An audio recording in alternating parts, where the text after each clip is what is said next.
Oh, I really thought Mom had a ton of money saved up. I told you, didn't I?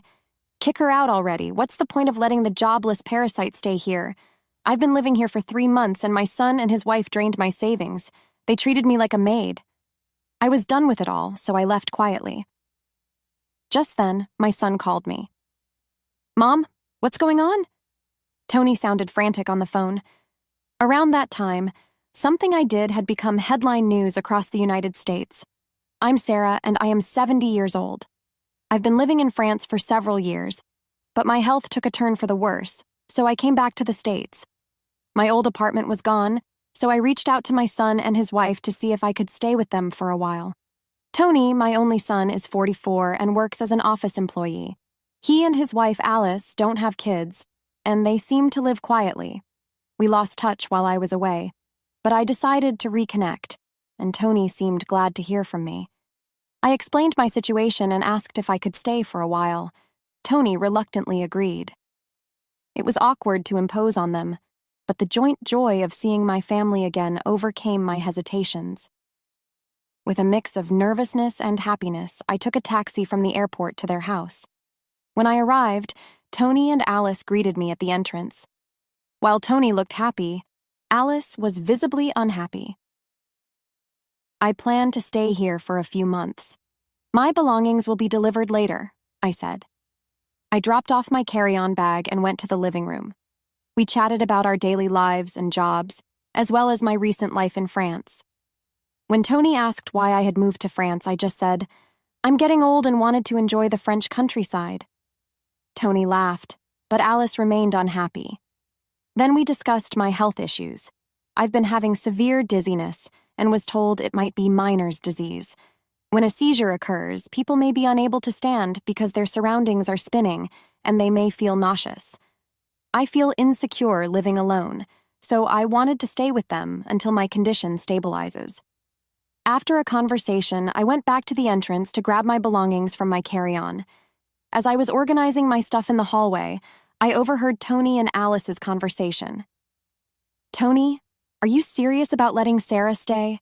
I don't want to live with an old woman. Come on, she's my mom, Alice said. You also work part-time, so it's not like you'll always be around, Tony replied. Yeah, but what about our days off? How long is she planning to stay? I want her gone, Alice complained. Don't talk like that. Mom will eventually leave. We can discuss finances tomorrow. Just keep it down. She might hear you, Tony cautioned. She can't hear us. She's old. Age brings sharp ears for insults, Alice retorted. And there I was, eavesdropping on their conversation in the cold hallway. I feel bad for imposing on Tony and his wife so suddenly. I'm sure it's a big inconvenience for them, but, I'm really happy to be spending time with Tony and his wife after all these years apart. When Tony was young, I raised him as a single mom after losing my husband. We didn't have much, and Tony had his share of hardships dealing with illness and all. This isn't making up for that, but I wanted to come here to share my apologies and gratitude. That's why I came to this house. It's a shame I'm not welcomed, but they've got their own lives to live. I went to the guest room they gave me, trying to settle my anxious heart. Next morning, Tony left for work, and it was just Alice and me. While I was doing some crafting in the living room, Alice stood before me. Hey, Sarah, can you not make such a mess? Looking around, I noticed fabric scraps and threads scattered about. Oh, I'm sorry, I'll clean it up. Do you know what this is? I showed her the small pouch I was sewing. It had a little green turtle design on it. This is a turtle pouch. I love turtles, so I make little turtle-themed crafts. It even has a zipper on its shell, too. That's nice, but Sarah, you can't just hang around here all day. Alice cut me off, clearly uninterested. At least go somewhere else when I'm off from my part-time job. You're in the way. But I get dizzy if I go outside too much. I'll drive you to the nearby community center to stay there during the day. I have things to do at home, Alice said without room for discussion and continued. Also, help with the chores while you're here. You're not a freeloader. It's the least you can do since we're letting you stay. Don't do crafts, do some cleaning and laundry. Stunned, I finally said, all right then, and slowly got up. From then on, I ended up doing all the housework. Though dizzy and sore, I took on the chores. Alice and Tony treated me like a housekeeper. Alice seemed addicted to social media, constantly on her phone. It looked like she hadn't been keeping up with the housework before I came. That night, Mom, did you bring your banking card? When Tony got home, he talked to me with a smile. I don't care you're living with us, but life costs money. Could you chip in? I looked at Tony over my reading glasses, nodded, and stood up. I pulled the banking card from my handmade pouch and handed it to Tony. He checked it quickly, and his face tightened. Wait, Mom, is this all you have saved? Any other accounts? That's all I have. I don't need much at my age.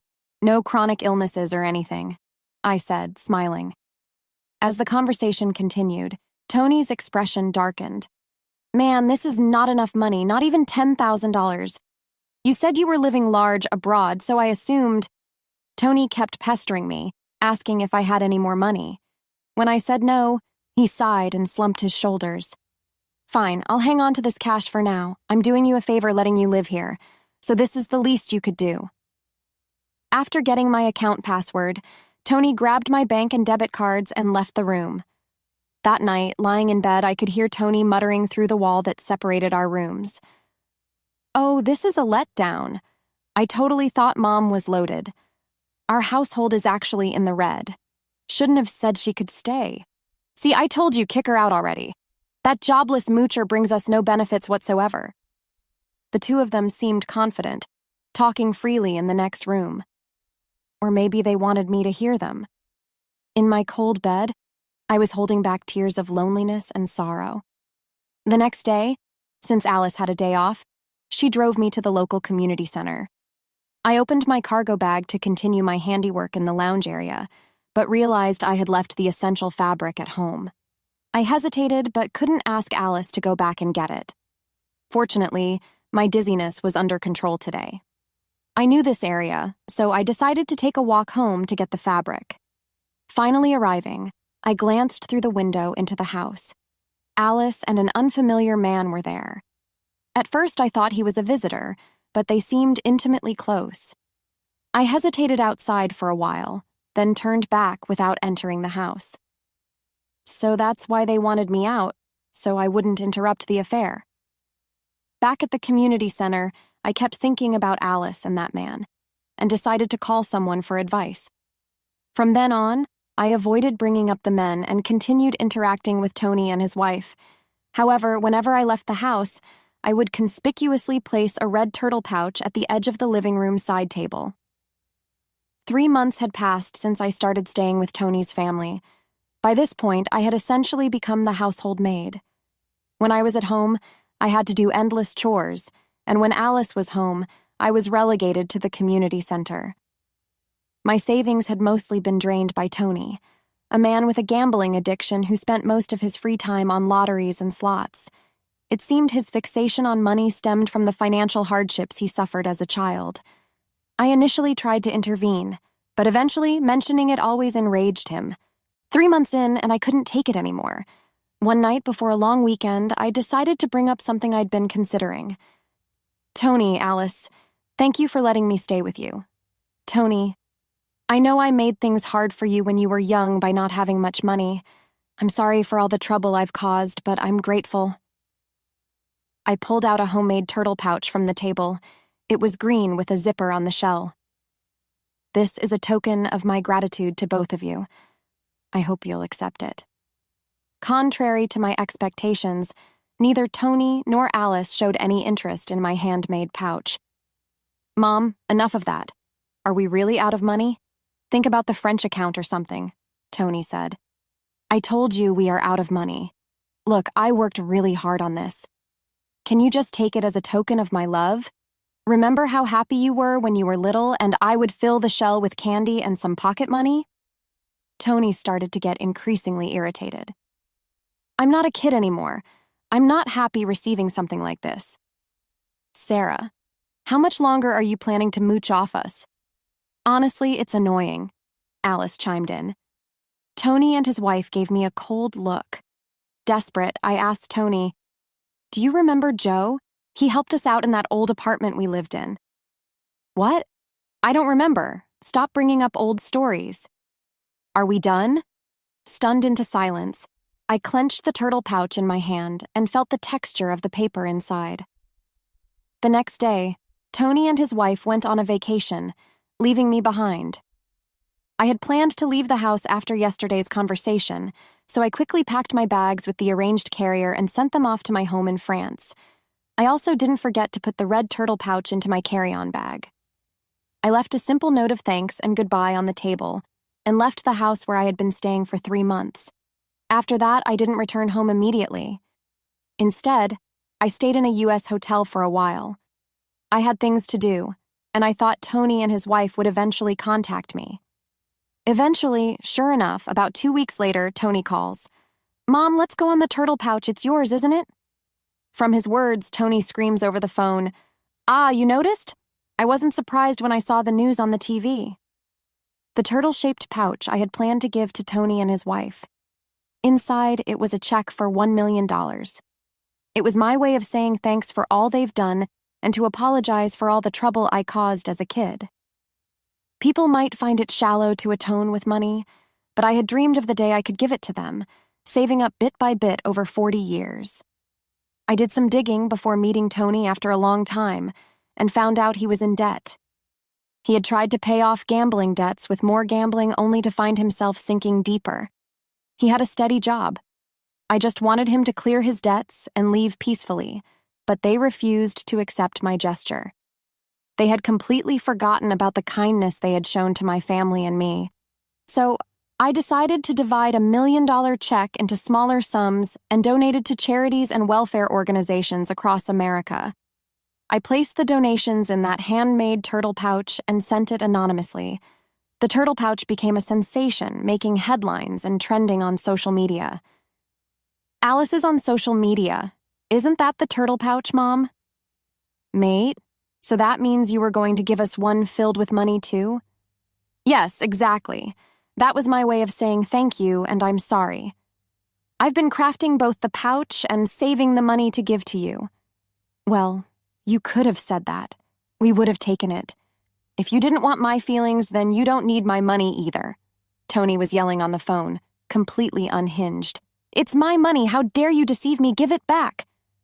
I couldn't listen anymore and pulled the phone away from my ear. After a moment, I spoke. "All right, calm down. You're giving me a headache. There's one more turtle, and if you really want it, it's yours." Tony finally settled down and reiterated his desire for the turtle. We agreed to meet later at a cafe. On that day, I took the last red turtle in an envelope to our meeting spot. Tony and his wife were already there and demanded the money before I even sat down. When I silently pulled out the red turtle, Tony snatched it immediately, unzipping its shell. Inside was not a check but a small electronic device. "What the heck is this?" Confused, Tony fiddled with the device. He found a tiny button and pressed it. A voice began to play, and Alice, standing next to Tony, immediately changed color. Sitting next to Tony, Alice's expression changed when she heard a voice recording. It was Alice's voice, talking warmly with another man that wasn't Tony. "What is this? Why? What's happening?" Alice seemed to finally realize that it was a recording of her having an affair at home. She tried to snatch the recorder from Tony's hand, but Tony didn't let go. While they grappled, I opened the envelope I brought and laid out several pictures on the table. Photos of Alice cheating with another man at home. Presented with irrefutable evidence, Alice was flustered and kept mingling. "Why? Why?"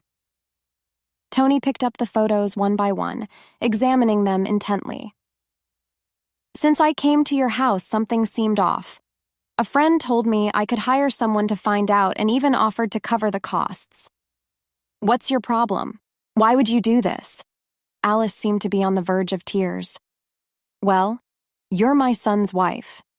It's sad to think family is deceiving each other. You'll understand when you're older, I guess. Fate brought me here to discover your infidelity, Alice. Have you been lying to me all along? Since when, Tony? You've got your own secrets, too. If you're blaming her for cheating, you need to fess up as well. I've never cheated. What about your debt?" Tony fell silent, and now it was Alice's turn to speak. What about you wasting all your money on gambling? I only use the money I earn, and you have your part-time job, so you should have some money. Listening to their squabble, I cite this couple had somehow managed to keep it together until now. Neither of you has any money. Tony, you're $40,000 in debt. Alice, you've been giving all your earnings to your affair partner. I had the investigator check your finances too. Both Tony and Alice were shocked, and they began shouting at each other. I was floored when I first heard the investigation results. This couple was on the brink of bankruptcy. Look, we can pay back the debt if we get Mom's money, so give it to us now. I donated all the money. The only thing left is this red turtle figurine. You blew through my savings on gambling, remember? What? You're kidding me. All of it? Enraged, Tony lunged at me across the table. Other customers started to pay attention, and the staff hurried over. The $1 million is mine. It was supposed to be mine. Give it back. Soon the police had to be called to restrain Tony. After the police talked some sense into him, they kindly escorted me back to my hotel due to my concerns about Tony's aggressive behavior. A week later, Tony and Alice's relationship had deteriorated beyond repair due to the affair and debt they got caught up in. They got divorced. Tony, now single, got even more consumed with gambling and more debt. He was caught trying to embezzle company funds. He avoided criminal charges but was fired. To make matters worse, his outburst at the cafe was captured on video and spread on social media, making it difficult for him to find another job. Unable to bear the shame, Tony cut off all contact and disappeared. After the divorce, Alice had no one to rely on and moved into an old public housing unit, living alone. Just before I could make a donation for the turtle rescue, it appears my online post mocking my own turtle went viral. Alice started facing harassment and stalking, which eventually spread to her part-time job and got her fired. Even the man she was having an affair with grew tired of her and left. Now, without any income, she's living on temporary assistance for needy families. After that, I returned to my home in France. Once I finished unpacking in my apartment, I changed into a dress with practiced ease. As I was reviewing some work documents, I heard a noise at the entrance. It seemed Joe, my cohabitant, had returned home. "Hey, Madam President, welcome back. How was your trip to America after so long?" Joe came over with a smile, setting down his coat and bags. Joe is 75 years old. He was a resident in the same apartment complex where my son Tony and I lived years ago. Back then, I was struggling with poverty, having lost my husband and caring for a young asthmatic Tony. We had no utilities, and with no one to turn to, I was desperate and considered ending it all. It was Joe and his wife, our upstairs neighbors, who saved us. They were our lifelines. "Please call me Sarah. I'm back, and look, I brought so many souvenirs. Wow, all my favorites. Thanks. I'll take some to the storytelling event at the community center tomorrow." Joe examined each of the piled-up souvenirs on the table, his face beaming. After we had gotten back on our feet, Joe and his wife moved away for work. Years later, we bumped into each other in the city, and I began helping with a support program for the needy that Joe had founded. Joe's wife had passed away by then, and we started working together as business and life partners. I've been leading the organization since Joe retired a few years ago. What started as a small operation by Joe and Em has grown into a large-scale international organization over the past 30 years. Currently, we're focusing on supporting single moms in raising.